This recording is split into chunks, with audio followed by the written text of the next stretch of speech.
Hello guys, how's it going? My name is Dalaran. Today we'll be jumping back into Torghast, but this time into the Twisting Corridors, which is going to be quite a bit of fun on a hunter. I like to do my Twisting Corridors with a bit of a theme, so in this Twisting Corridor, we're going to try doing as much of pet damage as possible.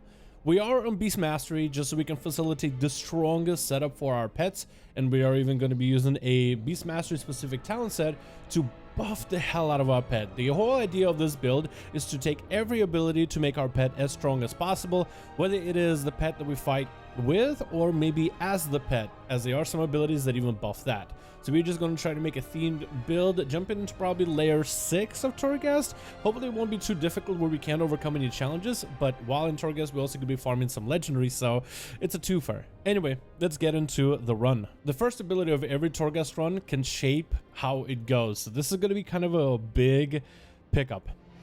Let's see what we get. We either can go for Petrified Pet Food, where Ashen Phylacteries have a 10% chance to contain Petrified Pet Food.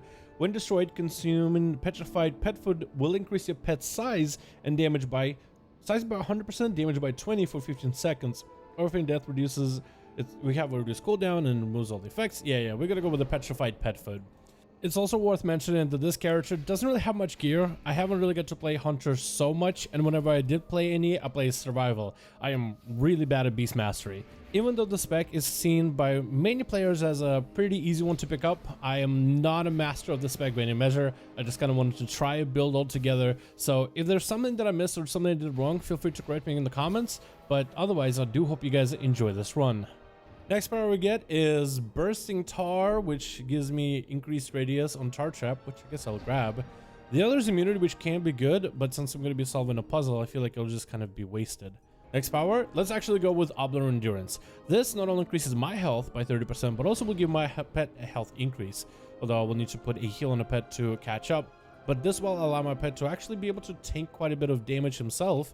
And since it scales from me to my pet, having my pet live longer means bigger pulls, and if we can pick up some powers that let him do the damage he needs in order to survive those pulls, then I think we'll be in a good spot. Next power we get is either Craven's Stratagem for more of that Feigned Death goodness, or Orb of Replenishment. I don't know if the Orb gives my pet a heal, but I guess anything for survivability is going to be good. Next power we get is, either you launch a flare into your Tar Trap, all enemies inside of the Tar Trap, basically a weaker version of the Legendary with Soulforged Embers, or Huntmaster's Ultimatum. Gain Aspect of the Beast talent. Aspect of the Beast. Aspect of the Beast. Aspect of the Beast is the talent we're actually running, so that could let us pick up Killer Cobra or Bloodshed. Command your pet to tear into the target, causing them to bleed, and increases your damage taken by your pet. Yo, I'm thinking we do something to make our pet even stronger. We're gonna go with a talent. I'm gonna try Bloodshed. I don't ever press this ability. It has a 50-yard range, no cost on any resources. So this could potentially make this pet playstyle a little bit stronger. I am interested how well it's going to turn out on the pet raw damage. And a quick neat trick, if you've done this kind of layout in, I think this is Mordegar. If you have this layout for Mordegar and you get to the end, if you look down below, there's actually another Ashen Phylactery. So if you have a class with slow fall or disengaged like a Hunter, for example, maybe even, I think Rogue Shadow Step could work for this just okay too. If you have a class with those kind of abilities, reaching this extra phylactery is just a bonus extra ability you could pick up. Inside of that bonus ability, we get Hunter's Mark, which makes a Hunter's Mark debuff the enemy where we do more damage to them, which will be great for our pet because that means my pet does more damage. And that means, well, that kind of fits our build in some weird way. Not bad. The boss actually took a little bit of damage from the pet from the kill commands, the melees, the smacks. So it actually looks like we're starting to get a decent pet, and off the bat we get the Soul Steel Pinion. Stunning the enemy makes your crits, it gives you a 100% crit chance, and all crits do 100% more damage. Together with all the different damage with our pet, together with Bloodshed, that could be a really good combo. So we are starting to get some layers of abilities, and that could make our pet hit very, very hard. Next power we get is going to be either Kill Shot with increased damage. First concussive shot against the target roots them, or Scare Beast on a Morat, it will die after 3 seconds.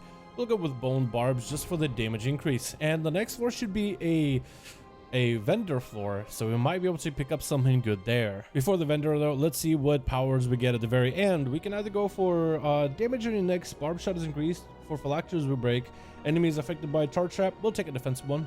So where enemies affected by charge up will do less damage to us and to our pet, most importantly. So the pet can kind of stay in combat, especially in AoE situations, and tank things a little bit easier. We can go for Necrotic Venom, which increases the kill command by 50%.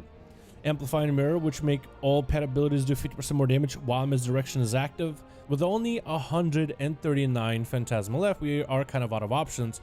So I think Beast Stalker's Signet to increase duration of Bestial Wrath, which, you know, more pet damage overall, might be our best choice. Not the craziest powers we picked up. We already got some good stuff already, but now it's all about stacking as many of the grays and the greens and everything we can in order to increase our pet's damage. The focus is our pet from here on out. Next power we get is either Disengage, increase your movement speed, or Kill Shot damage increase. I feel like I should take Kill Shot because movement speed is one thing, but getting through these floors is probably going to be good. So we got to go pick up for movement speed and start stacking it right away. We got plenty of floors to get through. Next power we get is Soulforge Embers, which I think synergizes with our Peltzman Grit defensive playstyle. So just throwing down a charge trap into a flare will add an extra ticking down on enemies. I think we'll go with that since that seems like the best choice for damage. Oh my god, the pet can crit for 15k now with your kill commands. Oh, that's huge. Wow, he did pretty well. Next power we get is, ooh, the Morrat health increase is going to make our pet even tankier with his health increase. It's a little sad that I just did a full floor full of Morrats, but we're gonna have a lot more Morrats before we're done with this run.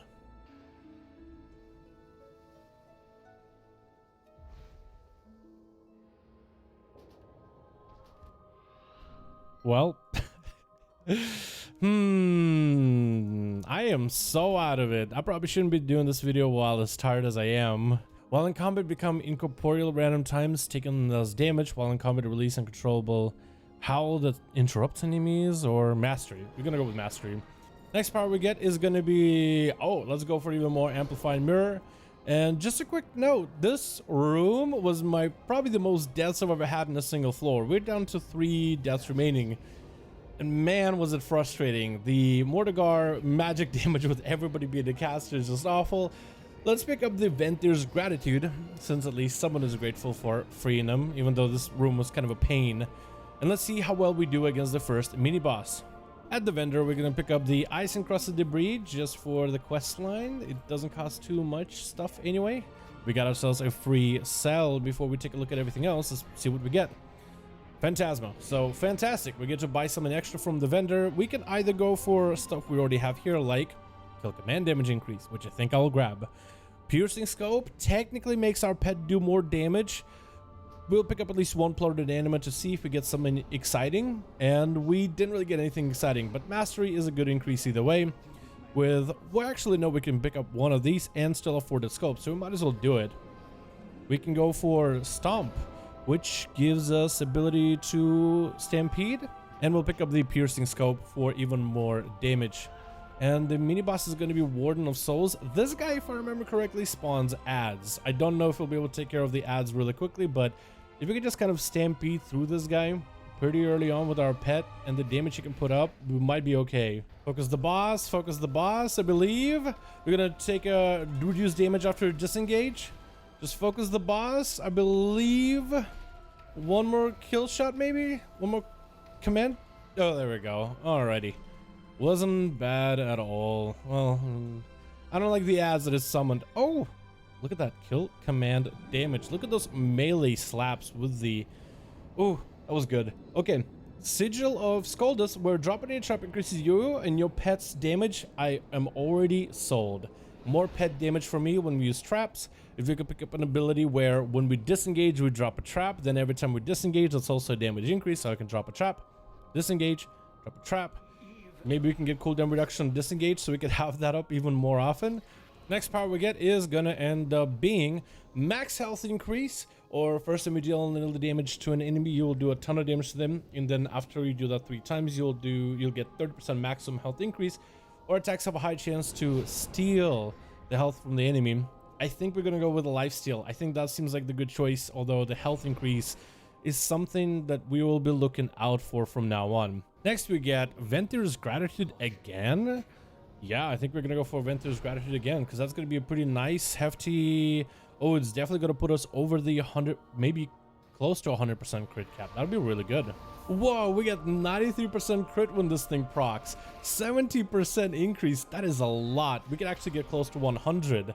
Oh, that is actually insane. Next power we get is gonna end up being Majestical Antler Fragment. We're just gonna stack as many debuffs on enemies as we can, just to make our pets hit even harder, I guess is the plan. That was actually kind of a tough boss. He kind of nuked my pet. We need a lot more health because the pet just cannot do this. Next power we pick up is Disengage drops a trap, which synergizes with us really well. And I think we're gonna go Acrobat's Razor just so we have almost constant uptime of, what is it, 25% more damage? Let's do it. We're jumping around, disengaging all the time. Disengage gives our pet a defensive actually, which I didn't realize. So that's really good. If we can lower the cooldown of Disengage, that'll be really nutty because we get the Cadaverless Cleats. We drop down traps. Pet does more damage. Pet gets also Cadaverless Cleats. If we can lower it down to basically have constant 50% damage taken increase or DR, that'll be huge. And we get another power out of him. Leech. Do we go for Leech? Shadow damage and healing is done. We don't have a lot of shadow damage. I think we go for Leech. I think we'll risk it. Pick up massive Leech. And maybe, just maybe, that might be enough for our pet to survive some of the encounters. Because the amount of damage we're taking is just too much. Oh no, that is our 0 deaths. The next death is gonna send out the Taragru. Next power we get is, Alethium Weights, Strength, Agility, Stamina, and Intellect increased by 30, but you're no longer able to jump. Good thing we don't really jump except with Disengage. Next power I pick up is going to be even more health. Finally, we're getting some health. Might be able to be healthy enough to even possibly face the final boss, whoever it may be.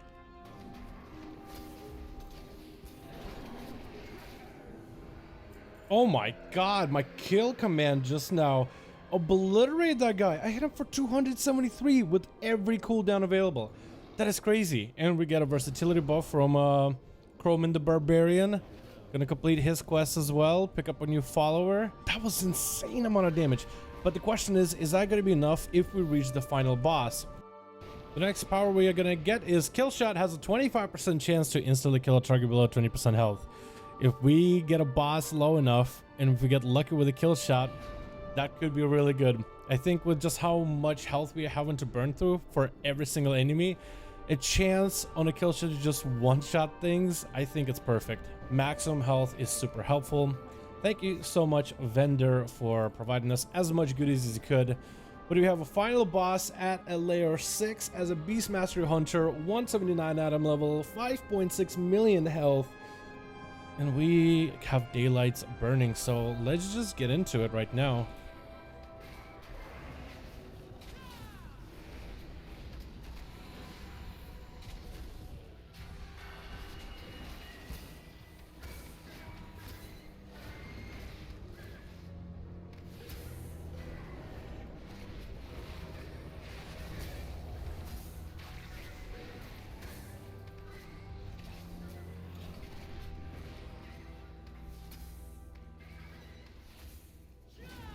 So far, so okay. I won't say so far, so good, but we're doing okay for now. Every time our pet dodges is a pretty hype moment, not gonna lie. So we're gonna hope for the very best. Dodge the bites! The bites is what really hurts. Oh, the hardened shell. That's gonna be awful.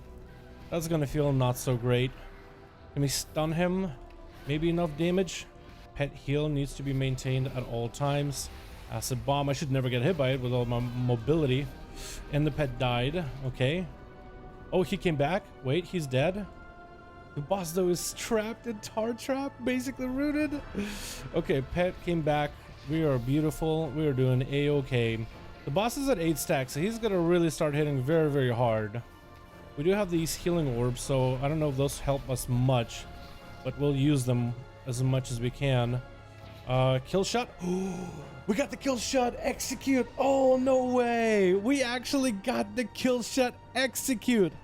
How much damage did that do? It just eliminated the target. What buff was that? Where is it? Where can I find you? You beautiful, beautiful. Literally the ability that ended up helping me get this run, because I don't know how much longer my pet would have actually survived for. Where is it? I don't even see it. It's so many icons. Let's talk about first survivability. what helped our pet survive. The leech, I think, actually became kind of good, actually. Then we also picked up, I don't know if this leech ended up working for our pet at all. Versatility, I know, applied for our pet. Exhilaration applied for our pet. We also picked up a defensive bonus with disengage, shortened it with acrobatic rations, so that ended up helping our pet a lot in defensive way. Then we also got a lot of aggressiveness with the crit, with the piercing scope for the Hunter's Mark to debuff the enemy further, with Soul Forge Embers, double Necrotic Venom, double Amplifier Mirror, although we would like to stack more of those overall. Free Scent for Blood. We grabbed the Acrobat Razor, which allowed us to drop traps, which Sigil Scoldus ended up buffing our pet. More extra stats in general, a shadow proc with another, I think also shadow damage, which we end up nerfing with one of the powers. Massive Majestic Antler Fragment, triple stack for 75% increased damage while enemies are inside of your wild spirits. This was kind of a tough run, not gonna lie, and I did it on a 179 Hunter, and that was so cool to put together for the beast build. I really do like what hunters can do. Now I want to do this as a marksman. I probably won't do it at layer 6. Layer 6 just seems like a very, very long time for me to be able to put this stuff together, kill the mobs. I really just want to have some fun with some builds. Definitely doable even at low gear. Really got lucky on some of the powers, and patience, killing through mobs one by one is what I had to do for a while. This ended up being about a 2-hour 46 minutes recording of just the run, and you guys are just gonna see probably like 10 best minutes of it, or whatever, however long it takes. Hunter definitely brought a lot of cool stuff to Torghast. I feel like as a hunter, if someone were to, let's say, main a hunter, these abilities you'd see quite a lot. But as someone who did this as a rogue, doing this as a hunter, it was quite refreshing. I really want to try to go for like a big one-shotty marksman hunter build, or maybe make some kind of a cool trap or survival hunter build. I think something like that will also be really cool. But thank you guys so much for checking out this video. I really do hope you guys enjoyed. Let me know what you think about this run of Torghast and which class should I run on next. Thank you all, and I'll see all of you in the next video.